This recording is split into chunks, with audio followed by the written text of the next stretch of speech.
السلام عليكم حبايبي الغاليين. اليوم جيت نقدم لكم واحد الكارت بوستال جميلة جدا، اللي هي جبال الأطلس. وشكرا لكم. وصباحكم سعيد. تحية مجددة جميع الإخوان والأخوات متابعي قناة أحمد صون أكادير.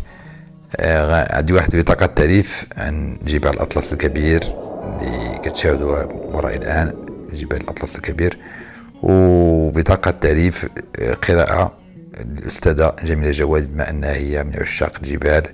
وتحية لكم الإخوان والأخوات، وكذلك كنلقيو التحية على الأخت الأستاذة جميلة جواد. شكرا أستاذة.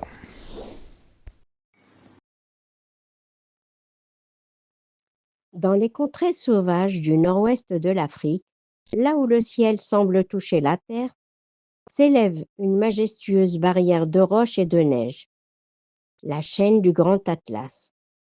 Ce massif légendaire, véritable colonne vertébrale du Maroc, s'étend sur des centaines de kilomètres, reliant l'océan Atlantique à l'infini du désert. Dans le cœur battant de ces montagnes, un géant veille, le Jebel Toubkal. Avec ses 4167 mètres d'altitude, il domine fièrement les environs, observant le va-et-vient des saisons et les caravanes qui autrefois parcouraient ses flancs. L'hiver, son sommeil scintille sous un grand manteau blanc, défiant quiconque ose l'approcher. L'été, ces sentiers escarpés attirent des voyageurs venus de loin, fascinés par son appel. Autour de ce colosse, la vie s'organise avec une force tranquille. Les vallées profondes, comme celle de l'Ourika, semblent être des oasis de verdure nichées entre des pics rocheux.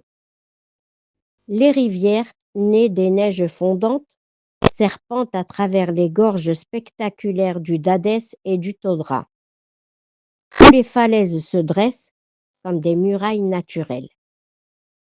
Dans ces montagnes, le peuple berbère ou amazigh a écrit une histoire millénaire.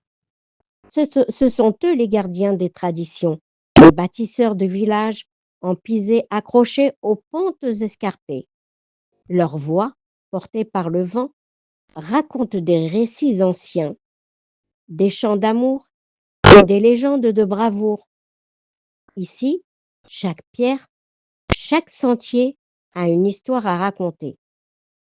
Les montagnes elles-mêmes semblent vivantes, abritant des forêts mystérieuses où règnent des cèdres, des chênes et des genévriers. Les singes magots bondissent de branche en branche, tandis que les rapaces planent haut dans le ciel comme des sentinelles veillant sur ce royaume.